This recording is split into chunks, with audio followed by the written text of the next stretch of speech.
sixth dean in its history. He's also an associate professor of homiletics at Duke Divinity School. Some of his publications, all of which I would recommend to you, include Dem Dry Bones, Rise Up Shepherd, Were You There?, Spirit, Speech, and Ways of the Word. While a dynamic theologian and prescient preacher, Dr. Powery is also at home in the world of music. He received his BA in vocal performance from Stanford University and has shared his voice with us a few times. When he's not thinking and writing and speaking and traveling to places like Salisbury, he enjoys spending time with his wife Gail and his two children, Mariah and Zachary. And as he told Laura and I last night, he likes to laugh and joke and once in a while to shoot pool with his close friends. So would you please join me in welcoming Dr. Powery?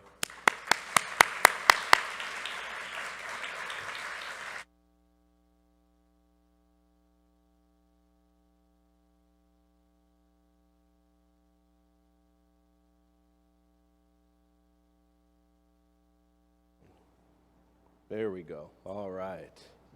I'm glad Josh didn't give out all my secrets at the end there. Some things are not for public consumption. It's so good to be with you on this last session. Glad to know that this church is Trinitarian. The sermon was for the Father, yesterday evening was for the Son, and this one is for the Holy Spirit. Or, I'm a baseball fan. I grew up playing baseball, and, it's like 1, 2, 3 strikes, and you're out, right? So hopefully it's not that. But I want to thank the Lewis Committee for their invitation and all that they have given to these sessions and the last 2 days, and been blessed to spend some time with Josh and Laura, and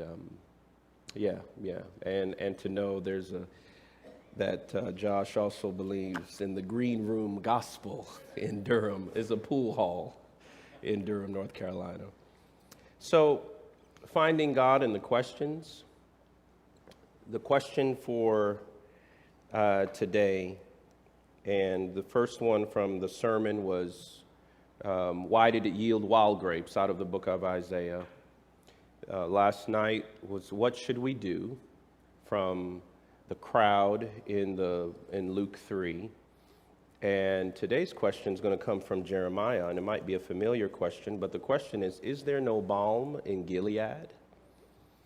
And the whole premise for me is that often we think about answers, getting answers, needing answers, yearning for answers. But I'm on this exploration about finding God in the questions. And it's the questions where we can often find God and discover more about ourselves and who God is. And it's the seeking that is important for us.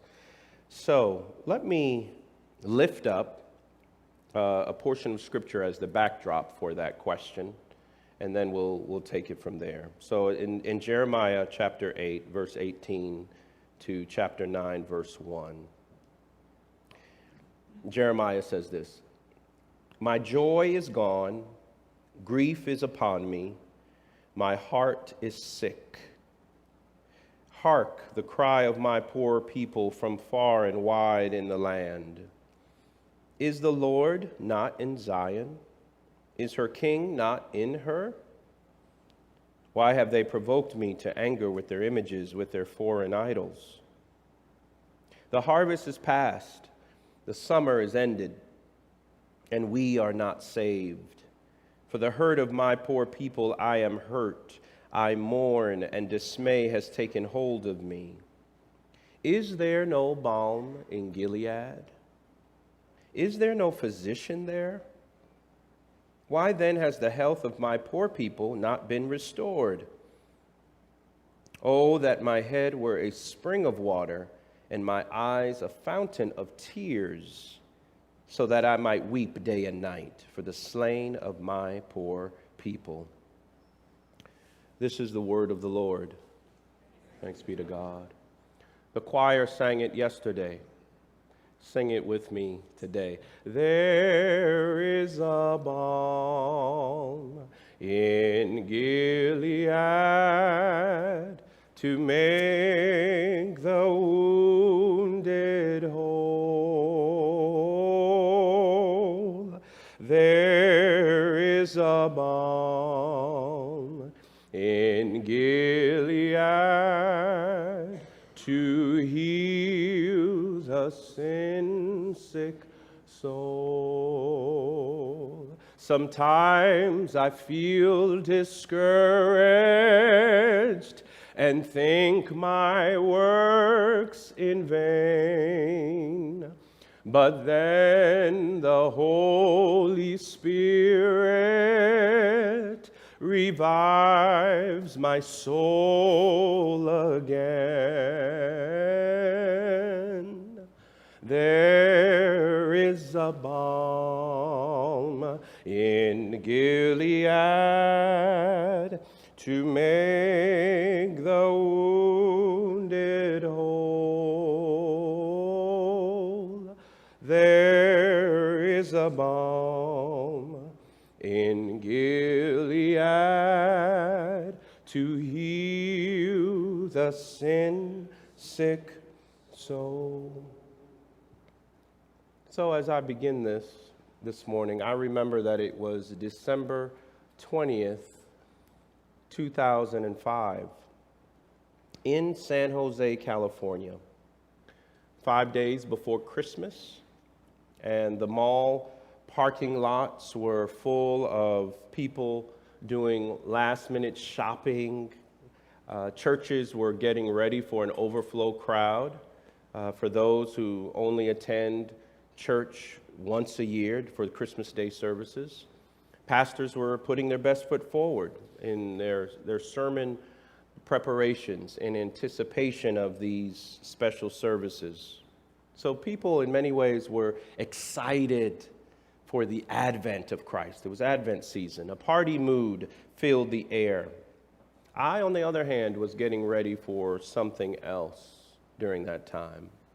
Not the celebration of the birth of Jesus, but the lament of the death of my 10-year-old niece, Christiana, who died from a rare disease that shortens, only 3 out of 1 million children get it. It's called juvenile dermatomyositis. At the end of her life, IV needles were her nails, and hospital bed her cross. And there I was, the minister of the gospel, along with my father, who was also a minister. But more importantly, I was Uncle Luke. And there I was, called to officiate her graveside ceremony. And like Jesus, who wept at the tomb of Lazarus, causing onlookers to say in John, "See how he loved him," we all wept at the tomb of Christiana as a sign of our love for her. For as Nicholas Wolterstorff, I quoted it yesterday, says in his little book, Lament for a Son, when he lost his 20-plus-year-old son, every lament is a love song. However, at the graveside, it appeared that not everyone present there was singing the same song of the Spirit. There were those, even ordained ministers, preachers of the gospel, who appeared to be afraid to lament and allow the Spirit to groan through them by their overemphasis on celebrating the fact that my niece was now in glory in heaven with God. They highlighted the hope of the resurrection and of Easter, but they ignored the lament of the Good Friday crucifixion. There were pleas, literal pleas for personal salvation in front of her grave to be heaven-bound, which seemed to me to be no good to those of us left on earth, to weep the loss of Christiana. This sermonic altar call, that I call it, in front of my niece's casket, caused me not only to weep over losing her, but to weep the loss of lament. The Spirit song. On that day, lament in my mind was taken off of life support and died, because the life of the Spirit was squeezed and quenched out of that sermonette. There was no sense that the Spirit manifests through laments and not solely celebrations. Thus, the breath, the full expression of the Spirit was absent because no sign of lament was present at the graveside in those sermons, due to it being disturbingly overwhelmed with celebrations for those who literally raised their hands to take the heaven-bound train. There I was, Uncle Luke. It was as if Christiana's life of love didn't even matter and was not even going to be missed. Did Christiana just die or what? Why, even at a graveside service, are some Christians afraid to lament and engage in the sighs of the Spirit? Have they forgotten that lament is a love song to the one who laments for us? Have they forgotten what the Apostle Paul teaches, that the Spirit groans? Which raises the question for us, does your gospel groan? And I was reminded last night through various texts when I got home that Christiana would have been 25 just yesterday. Totally forgot about that. And so thinking about her life, thinking about that story, does your gospel groan? I recognize that talking about groaning may not help many of us in our church growth initiatives. It's not popular, yet it's part of the gospel, and without it, you preach a thin gospel, an anorexic gospel, thin on truth and reality. In 2006, Religion and Ethics News Weekly interviewed legendary Prince of the Pulpit, Gardner Taylor, who's now deceased, and he was asked to assist the current preaching scene. He focused on preaching. And what he says then is true to even for today. So this is some of what he says. He says, there's a tendency, I think, more than ever to make preaching a kind of Sunday chamber of commerce exercise. Motivational speaking, which has its place but is not the gospel. It becomes a kind of opium, if opium is a stimulant for people, which gives them often a false notion of what life is all about. I think much of contemporary preaching doesn't prepare people for the inevitable crises of life. When we talk constantly about prosperity, well, life is not constantly prosperity. It has adversity and difficulties, and if one is trained, conditioned to see only the bright side of things, then one is not prepared for living in the world. Of course, people want to hear it because candy is a very pleasant thing. I mean, my daughter, when she was a little girl, I suppose we could have fed her candy morning, noon, and night, and she would have taken it morning, noon, and night and enjoyed it. But soon she would have had no teeth. And soon we would have had no daughter. Because candy is wonderful. I know it. I love it. But one needs in one's diet more than candy. So Taylor's notion that a prosperity-only message is like candy suggests that this preaching tradition is initially sweet to the taste, a pleasant thing, but in the end, it is detrimental because life is not just about the bright side of things. If one chews on a prosperity message long enough, one will end up with no teeth because one needs in one's diet more than candy. And so prosperity preaching, as he frames it, it may be sweet like a candy cane, and it's super popular in our day. But it will eventually be sour for the soul and bad for one's spiritual teeth and nerve. So this candy homiletical theology doesn't sustain people's lives in the end because it doesn't take into consideration what life is all about. It doesn't groan. I remind you, my students at Princeton used to call me Dr. Death. All right, so the hardships and the pain of life tend to be muted in this bright, sunny gospel, ignoring the fact that the Spirit led Jesus into a wilderness and Ezekiel into a valley of dry bones, which is a place of contamination and death.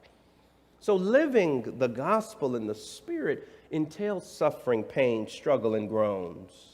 And often many people do ministry through pain and to pain. And there will not only be groaning, but grieving and weeping as well. Think about Haiti. Okay, let's just take Haiti as an example. So groaning and grieving, weeping occur. It's the human condition just by living. You never prayed for it in the midnight hour or fasted for it for 40 days. It just happened because cow manure happens. I mean, when I think about grief and weeping, think about Haiti, that 2010 massive, devastating earthquake. When it comes to Haiti, there are so many things that can be said. As one who grew up in South Florida in Miami, having friends from Haiti and family friends from Cuba, Haiti, and anyway, this touches home. Duke professor, my colleague, Laurent Dubois, argues that earthquakes, not just literal ones, have hit Haiti throughout history. So he speaks about the aftershocks of history. He says we should remember those who are affected by a devastating earthquake over many years ago, 10 years ago now, but it behooves us to remember that Haiti as a nation was devastated long before that particular earthquake. This is why former Prime Minister of Haiti, Michel Pierre-Louis, compares Haitians to Sisyphus, a mortal who in the Greek myth is condemned by gods to endlessly roll a rock up a mountain, only to have that rock fall back down again. Each time the rock rolls down the mountain, he pushes it up. And in the most optimistic telling of the story, he hopes that it will be the final time. The earthquake has not been the only heavy burden of the people of Haiti. Pierre-Louis says in that same interview, from the native Tainos who were wiped out by the Spaniards after decades of battle, to the enslaved Africans who defeated the French and created the world's first black republic, only to invite the world's scorn, to the millions of current residents of tent cities, survivors of the worst natural disaster to have struck the country in its entire history. Haitians are Sisyphean and much more, she says. Even after that 2010 earthquake, there was money promised for reconstruction of the nation, but it didn't make it to the right, just hands, much of that money. I remember those lives lost and families affected by the earthquake, and those who still sit in mourning every morning with tears as their food day and night. There are some who still can't shake the earthquake. We remember those who hurt and mourn over their loved ones, those injured due to the earthquake, those who died, those who have never been found. We remember the grief-stricken father who died days after that earthquake, stood in front of the remnants of his house where his son's body was, buried in the rubble, and he had to tell his other son, Gibson is in the hole, and we can't do anything for him. We remember Sebastian Delatour's family. Sebastian was 14 years old when the earthquake hit, and he heard his mother screaming as she ran outside. His sister was taking a shower and had fallen and hit her head. And then he heard the tragic news that his grandparents' house had collapsed on them while they watched TV, and they died instantly. There was so much grief and death that filled the land of Haiti that Sebastian, this 14-year-old, declared it smelled like death, and we all cried. Now, if you take a look at Jeremiah, the weeping prophet Jeremiah understood grief.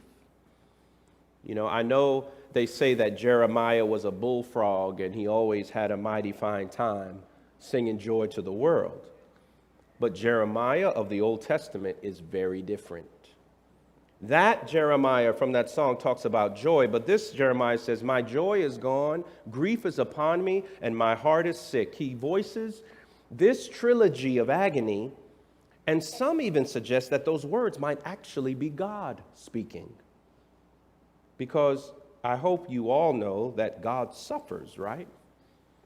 Within our romanticized and traditional notions of masculinity, we hear often, real men don't cry. Some tank top, muscle shirt wearing churches endorse this machismo mentality, though the gospel speaks of finding strength in weakness. God even suffers, and God weeps, even as we hear in the shortest verse of the Bible, Jesus wept. at the tomb of Lazarus. Jeremiah is a prophet who weeps. So don't underestimate tears. They may not mean what you think, and they may come without warning. St. Augustine, in his Confessions, recalls when his mother died at the age of 56, and he was 33 years old. He was by her side when she expired her last breath. He closed her eyes, and then he said, a great wave of sorrow surged into his heart.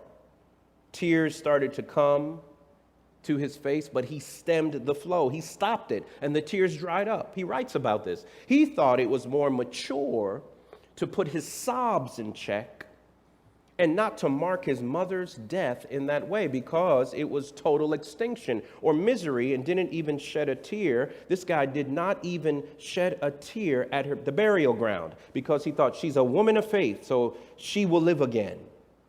So why express this wave of emotional sorrow?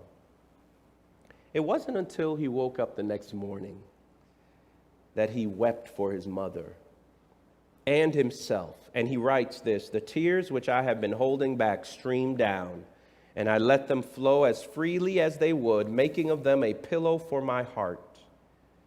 On them it rests. His heart rests on a pillow of tears, which is a beautiful image. His heart, I would argue, rests on grief. That same morning, he was comforted by St. Ambrose's evening hymn, which declares that God will gently soothe the careworn breast and lull our anxious griefs to rest. I mean, there's something about a mother's death that grieves the human heart. Perhaps because it's the loss of our first home in the womb. In the end, Augustine could not stop his grief or his tears, though he seems to struggle with this and its role in the spiritual life, in the life of faith. But groaning grief seems to be the ongoing theme in our world. I've seen the choreography of grief at display at certain vigils for those who have been killed by gun violence, or even at funerals of loved ones, especially of children. Some faint in overwhelming sorrow for a young life cut too short. Others bawl like the Old Testament figure, Rachel, weeping for her children, refusing to be comforted because they are no more. Some swallow their tears in silent numbness at what appears to be the death of humanity's future. Some may want to jump into the casket of a child who is no more, as an attempt to reverse life's inhumane joke that has gone sorely wrong. So grief is oral, it's aural, it's visual, choreographed by the spirit of a broken world. Because if you think about that particular passage in Jeremiah, we observe and hear the grief of Jeremiah. It's not a pretty sight. The pages of those scriptures are soaked with sorrow and lament. He is moaning his mourning. Oh, that my head were a spring of water, and my eyes a fountain of tears, so that I might weep day and night for the slain of my poor people. It's embodied grief for Jeremiah. It's a grief that terrorizes the body and reshapes the contours of one's life. Like, I still remember when a Philadelphia mother discovered 2 children locked in a car trunk, suffocated by mistake while playing an innocent game. The choreography of grief at that moment was unforgettable. Joy was gone, and her heart was sick. The terror of grief erupted the fountain of tears from her heart. It was an observable and obvious grief. In his personal journal published, A Grief Observed, C.S. Lewis, he pens the shape of his own grief in the wake of the death of his wife, Joy Davidman. Again, it was that C word, not curse word, but cancer. He says, cancer and cancer and cancer.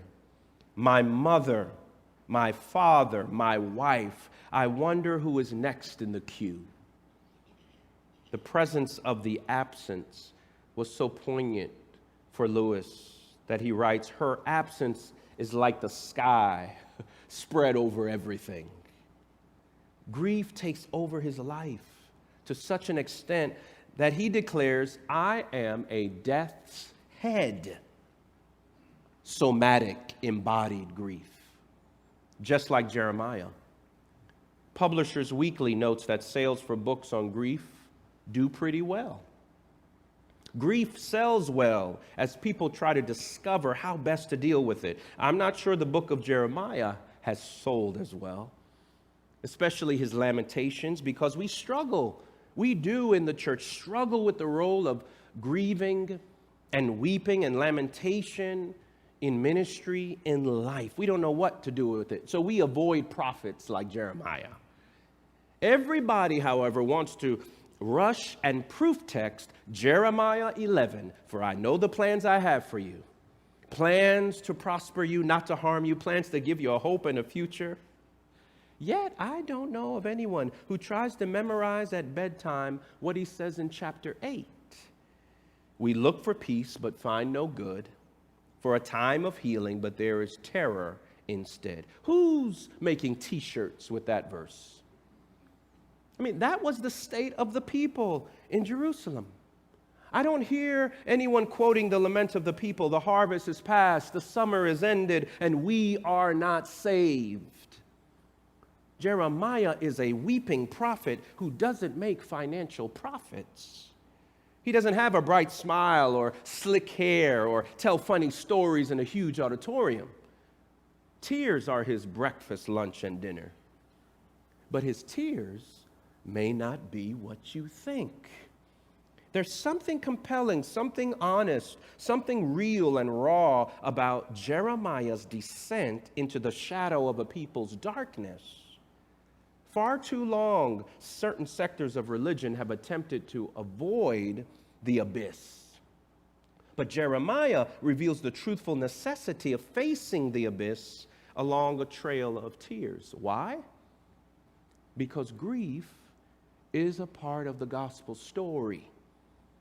The prophet's oracles indict and sentence Jerusalem, in our biblical context, for its disobedience to God's law.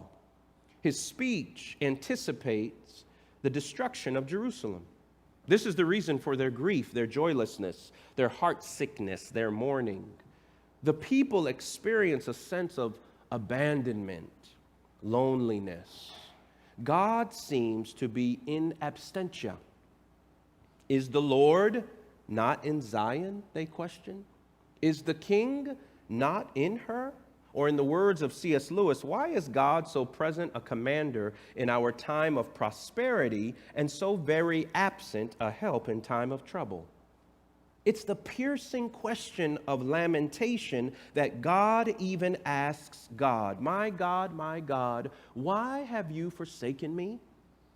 It's a blues-inflected interrogation. Where is God?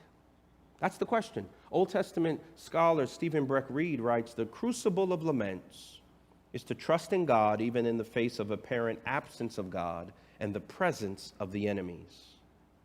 Funny enough, though, in this certain biblical context, the people of God are not the only ones questioning in this scriptural setting.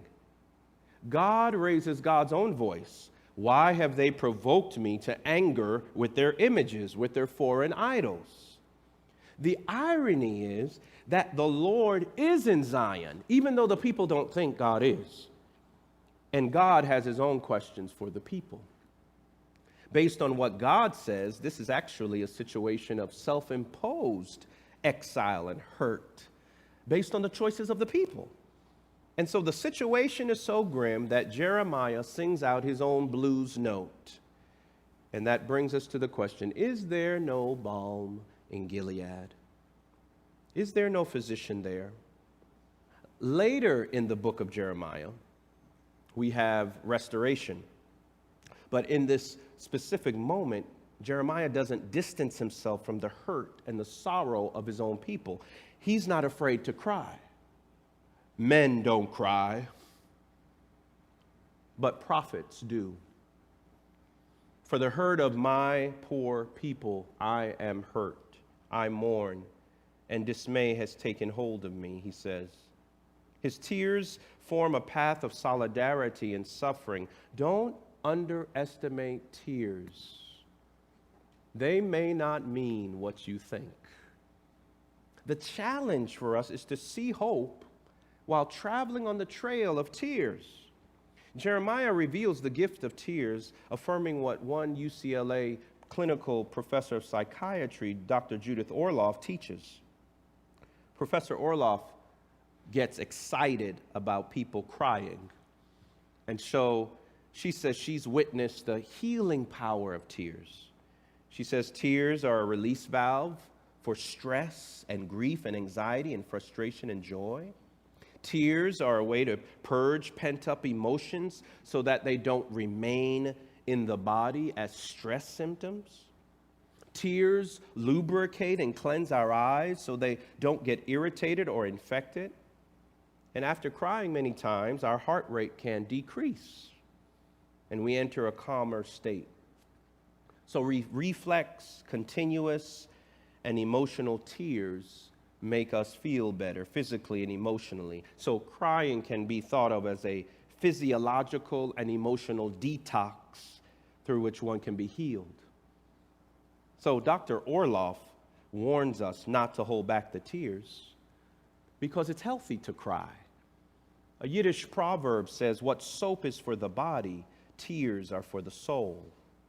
Don't underestimate tears. They may not mean what you think.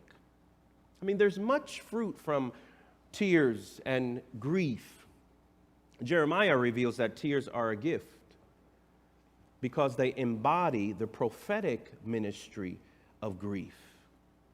Tears have a prophetic ministry. The office of the prophet was to ultimately be a gift for the welfare and the well-being of a nation, which is why Jeremiah asks, "Why then has the health of my poor people not been restored?" As a prophet, Jeremiah not only stands over against them as a mouthpiece of God, he stands with them in mourning and grief at their impending funeral. He sheds a fountain of tears as an aspect of his prophetic work. His grief is prophetic because he refuses to be silent in the face of horror and terror and injustice. The word is like fire shut up in his bones. He does not shrink back from voicing the raw grief of life. There is passionate candor coming from Jeremiah, and so prophetic grief, in the way that I'm talking about it, is a form of lament that boldly proclaims life is not right. Tears can represent a torn heart, but this type of tear-filled grief and crying and pathos is actually the ultimate form of criticism, according to what Old Testament scholar Walter Brueggemann says. I mean, one may shed tears because one refuses to shrink back from struggle and pain. Joy is gone, but gospel hope is not.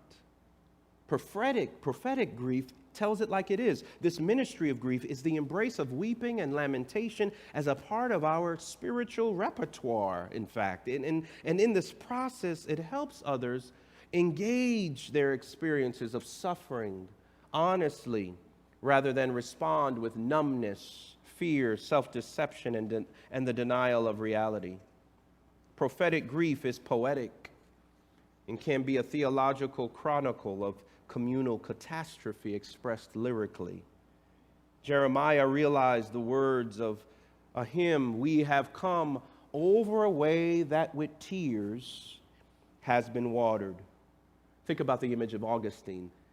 His tears formed a pillow, the foundation of our faith in many ways. And so Jeremiah isn't afraid to name his and his people's sorrows. Every teardrop is a prophetic act of resistance against the way life is, and a prayer for something better because of his faith in God. So when we think about Jeremiah and hope, I think it's important to remember that prophetic grief does not leave God off the hook. It interrogates the goodness of God. Is there no physician there? So questioning God is a part of Christian spirituality, in which we recognize that many times there are more questions than answers. And it takes courage to ask God anything, especially when we may not even receive the answer we want, or any answer at all. But prophet Jeremiah still courageously asks questions because he believes so deeply in the loving reality of God. He doesn't ask in unbelief. He asks because he believes with deep abiding faith. He asks, is there no balm in Gilead? Because he does believe God is present, though he experiences this theological dissonance in that he can't make sense of the hurt of his people. Yet Jeremiah hopes because there is a sense that catastrophic events do not undermine the credibility of God. So prophets are prisoners of hope, not just bearers of bad news. Their tears, like Jeremiah's, are rooted in a hope in God. So when Jeremiah is called early in the book, in his call narrative, he's called to pluck up and pull down and to build and to plant. Judgment and restoration, warnings of doom, but always followed by promises of hope. The prophetic ministry of grief is hopeful. Those who do not grieve cannot truly hope. The tears flowing from Jeremiah's head are not a sign of weakness, but strength of spirit in the Spirit. All of this weeping and lamentation that he does not represent an erosion of hope, but necessary elements of hope. If one doesn't experience some form of grief or suffering, hope is not necessary, because what are you hoping for then? In Augustinian fashion, tears form a pillow, and on them gospel hope rests. Tears are a part of the texture of Christian hope, actually. And earlier in the book of Jeremiah, this is the interesting connection for me. Earlier in the book of Jeremiah, we hear that God refers to God's self as a fountain of living water. That's in chapter 2. And the people use cracked cisterns that can hold no water. This suggests that God is our living water source, and apart from him, we will be dry and thirsty. Interestingly, however, in this biblical context of Jeremiah 8 and 9, Jeremiah is full of water, as his head is a spring of water, and his eyes are a fountain of tears.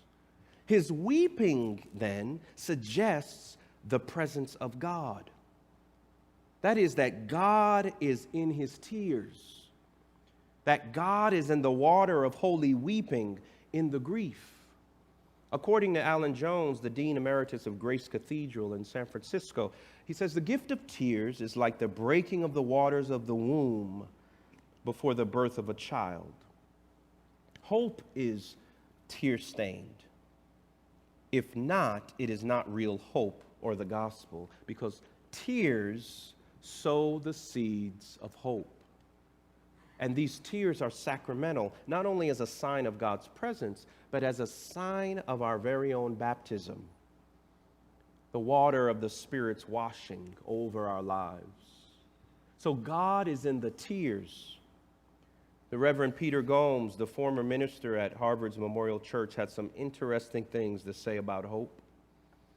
In what became his last book before he died, The Scandalous Gospel of Jesus, he reminds us that hope is not the opposite of suffering. Suffering is the necessary antecedent of hope, because in and through suffering, hope manifests. A hope worth having is forged upon the anvil of adversity. Hope is the stuff that gets us through and beyond when the worst that can happen happens. Hope, he writes, is not merely the optimistic view that somehow everything will turn out all right in the end if everyone just does as we do. Hope is the more rugged, the more muscular view that even if things don't turn out all right and aren't all right, we endure through and beyond the times that disappoint or threaten or destroy us. Or I'm reminded of Durham's own Pauli Murray, who once said that hope is a song in a weary throat. Or as pastor emeritus of Allen Temple Baptist Church, J. Alfred Smith, has once proclaimed that hope is a tiny sprout growing in cracked concrete. So that means that the tears, the suffering, the weary throat, the cracked concrete is the setting out of which hope is born. Hope comes amid our grief, despite our grief, but not without it. Hope is tinged with the ashes of despair, and hope resides in the ruins, even in the milieu of historical human slavery. For me and my work on the spirituals and preaching, it's mind-boggling to me that the gift of the spirituals that still sing on in our corridors were created in the bosom of inhumane slavery. That, as James Weldon Johnson writes in his 1922 poem, the fiery spirit of the seer should call these simple children of the sun and soil. That though these black slave singers were gone, forgot, unfamed, untaught, unknown, unnamed, their songs still live on. And we sing them even like yesterday morning, that somehow they still touch the chords of the human hearts today.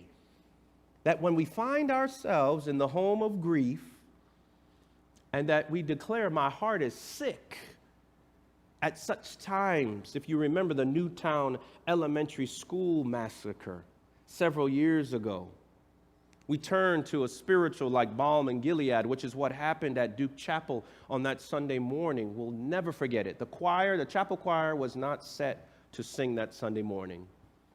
And the tragedy happened. And on that Sunday morning, the choir was in plain clothes. They were just sitting in the congregation. And as the service began, we processed, because there were 26 kids killed, and then also including the killer, 27. We processed 27 white roses to represent every life lost. And as those roses were processed down the center aisle, choir members that happened to be there stood up on the side aisles and began to sing, "There is a balm in Gilead." Right. That we turn to the spirituals in our time of grief, a song of hope in a time of despair, that grief and hope are in a relationship at the same time. And so this music, created in the womb of melancholic misery, straightens out Jeremiah's question, is there a balm in Gilead? And turns it into an exclamation point, there is a balm in Gilead. It's a creative note of triumph in the midst of any type of terror. It's not happiness. It's not joy, but hope. I mean, someone has commented that Jeremiah, and I quote him, was like a wounded animal. But his wounds did not win, nor did the wounds of God destroy God. Rather, his cruciform wounds on the body of Jesus, his tear drops of blood, were the balm for the healing of the world, including our own. There is a balm in Gilead to make the wounded whole. And what Tom Troger says in one of his books, he says, the balm in Gilead may be the spiritual itself. Right? A song, a melody, a tear. Don't underestimate tears, because they may not mean what you think. They may reveal that you are actually a prophet. And those who sow in tears will reap in hope. And according to poet Emily Dickinson, hope is the thing with feathers that perches in the soul and sings the tune without the words.